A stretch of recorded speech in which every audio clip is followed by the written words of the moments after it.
ጤና ይስጥልን ተመልካቾቻችን የአዲስ አበባ ከተማ ምክር ቤት አራተኛ የሥራ ዘመን ሶስተኛ መደበኛ ውሎ አጠቃላይ አህዛዊ መረጃዎች ምን ይመስላል የሚለውን ወደ እናንተ እናደርስ።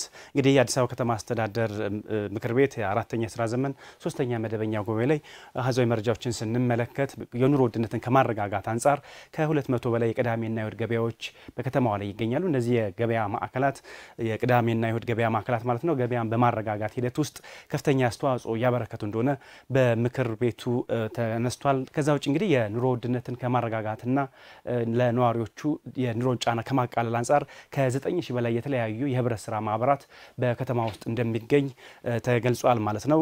ከ200 በላይ ቅዳሜና እሁድ ገበያዎች አሉ ስንል እነዚህ የቅዳሜና እሁድ ገበያ ማዕከላት በዝቅተኛ የኑሮ ደረጃ ላይ የሚገኙ ዜጎች በአቅራቢያቸው የትራንስፖርት ወጪ ሳይኖርባቸው በየአካባቢያቸው በደጃፋቸው የፋብሪካ ምርቶችንና እንደዚሁም የአትክልትና ፍራፍሬዎችን እንዲያገኙበት ተደርጎ የተመቻቸ ነው ብለዋል ማለት ነው።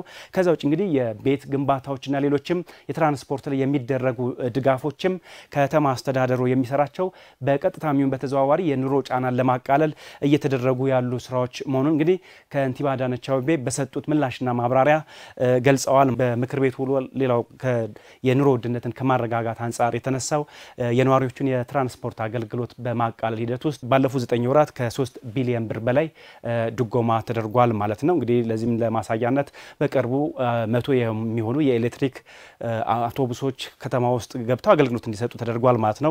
5600 መኖሪያ ቤቶች ተገንብተው የመኖሪያ ቤት ችግር ላለባቸው በተለይ በዝቅተኛ የኑሮ ደረጃ የሚገኙ ነዋሪዎችን ችግር በማቃለል ሂደት ውስጥ ከፍተኛ ስራ ተሰርቷል ማለት ነው። ከዛ ውጪ ለጤና መድን አገልግሎት የሚሆን 1 ቢሊዮን ብር ተመድቦ አገልግሎት እየተሰጠ እንደሚገኝና ድጎማ መደረጉም ተነግሯል ማለት ነው። ሌላው እንግዲህ በምክር ቤት ውሎ ከተነሱ ዋና ጉዳዮች መካከል በተለይ አገልግሎት አሰጣጥና የመልካም አስተዳደርን በተመለከተ ይሆናል። እንግዲህ አገልግሎት አሰጣጥ ሲያዛቡ የነበሩ 1816 አመራሮችና ሰራተኞች ላይ እርምጃ ተወስዷል ማለት ነው። እንግዲህ ከተማ አስተዳደሩ እየሰራ ያላቸውን ስራዎች በማዛባትና አገልግሎቱ የዘመነ እንዳይሆን በማድረግ እንደዚሁም ደግሞ ለብልሹ አሰራር የተጋለጠ በማድረግ ሂደት ውስጥ ሚና ያላቸው ባለሙያዎችና አመራሮች ተጠያቂ እንዲደረጉ ተደርጓል ማለት ነው። ሌላው በምክር ቤት ውሎ የተነሳው እንግዲህ ተጨማሪ በጀትን በተመለከተ ነው።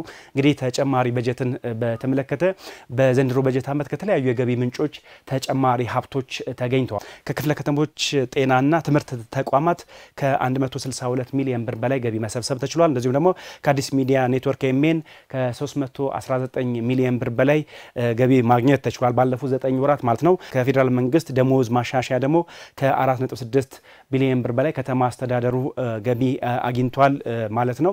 ሌላ እንግዲህ ከዚሁ ከተጨማሪ በጀት ጋር በተመለከተ በተለይ ከብድርና እርዳታ የተገኘ ገቢ በተመለከተ ምክር ቤቱ ላይ ተነስቷል። ከዚህም ከብድር ከ5.7 ቢሊዮን ብር በላይ ብድር ማግኘት ተችሏል ማለት ነው ባለፉት 9 ወራት።